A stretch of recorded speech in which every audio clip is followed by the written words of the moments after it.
वृकासुरवधवर्णनं।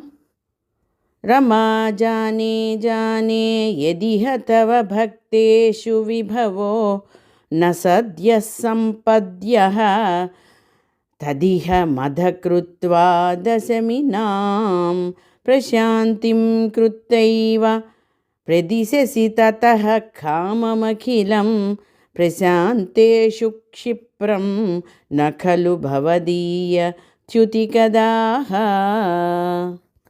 ఓ రమాపతి, ఈ లోకంలోని నీ భక్తులకు సంపద్విభవాలు సులభంగా అనుగ్రహించావు. ఎందుకంటే ఐశ్వర్యాదులు గర్వాన్ని కలిగిస్తాయి, ఇది భక్తికి ఆటంకంగా పరిణమిస్తుంది కనుక అని అప్పటికే ప్రశాంత చిత్తులై అనాసక్తులైన వారి విషయంలో అలాంటి అనుగ్రహం తక్షణమే ప్రసాదిస్తావు. నీ భక్తులకు ఎన్నటికీ పతనం ఉండదు.